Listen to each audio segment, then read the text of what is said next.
नमस्कार। हम ancient India के लास्ट फेज़ में हैं और हमने लगभग पूरा एंशंट इंडिया कवर कर रखा है। तो आज हम उसके क्रम में लास्ट सेकंड यानी कि राष्ट्रकूट वंश पढ़ने वाले हैं और इस अभिलेखों में इन्हें रट्टकुल या तुंग का वंशज कहा गया है। बेसिकली ये यदुवंशी थे।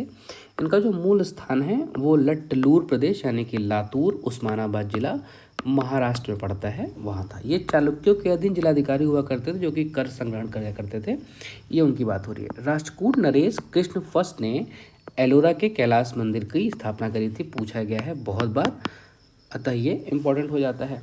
राष्ट्रकूटों में सबसे महान अमोघवर्ष था, इसके बारे में भी हम चर्चा बहुत डिटेल्स देखने वाले हैं। इसने मान्यखेत को अपने राजधानी बना दिया था।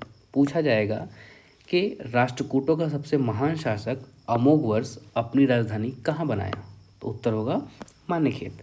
माँ लक्ष्मी का ये अनन्य भक्त था और अपनी एक अंगुली काटकर माँ लक्ष्मी को इसने अर्पित कर दिया था। ये पहले तो शैव थे, बाद में जैन हो गए।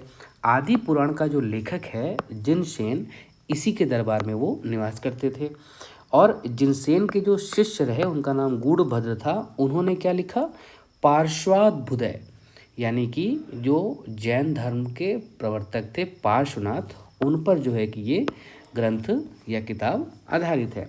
अमोघ वर्ष के दरबार में शाक्तायन नामक विद्वान ने अमोघ वृत्ति, महावीराचार्य, गणित सार संग्रह की रचना की।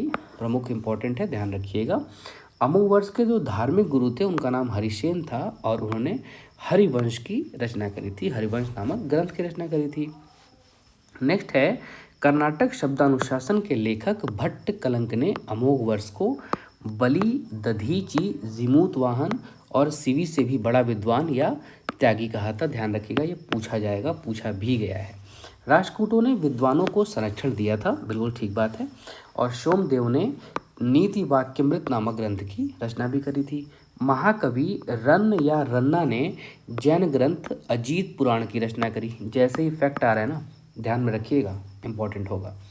इस समय कुमारिल नामक विद्वान हुए जिन्होंने वैदिक परंपराओं, मीमांसा, कर्मकांडों और यज्ञों का समर्थन किया। संन्यास का इन्होंने विरोध किया। पूछा जाएगा संन्यास का विरोध किसने किया और यज्ञों का समर्थन किसने किया, तो कुमारिल नामक विद्वान थे, उन्होंने किया। कुमारिल की भेंट शंकराचार्य से प्रयाग में हुई थी, ऐसा माना जाता है। हुई थी कि नहीं कंफर्म नहीं है, पर ऐसा माना जाता है। अब देखिए ना, आज की डेट में भी यहाँ पे कुंभ के बाद माघ मेला लगा हुआ है, तो वैसे ही यहाँ पे बहुत विद्वजनों का आगमन होता है, उनके अपने कैंप होते हैं, तो उसमें लोग मिलते ही रहते हैं, तो संभवतः मिले ही होंगे। राष्ट्रकूटों ने शैव और वैष्णव दोनों धर्मों को संरक्षण दिया था, यद्यपि ये स्वयं जैन धर्मानुयायी थे। राष्ट्रकूटों के समय पर अरबी लेखक अबू जैद जो है वो लिखता है कि राष्ट्रकूट राजवंश की महिलाएं अपने चेहरे को पर्दे से नहीं ढकती थी।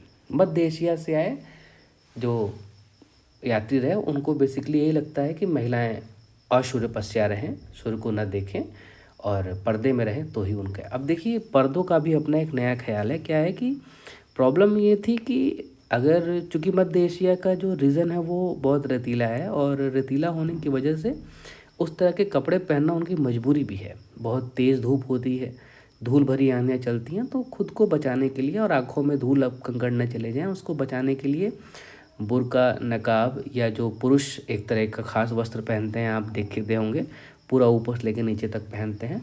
वो बालों के सर के ऊपर ऐसा लगाते हैं इसलिए कि बालों में भी धूल कण ना चले जाएं। बेसिकली ये पर्दा दोनों के लिए था, क्योंकि वहाँ की जो टेरिटरी है उस तरह की है, इस वजह से वहाँ पे ऐसा करना पड़ता है।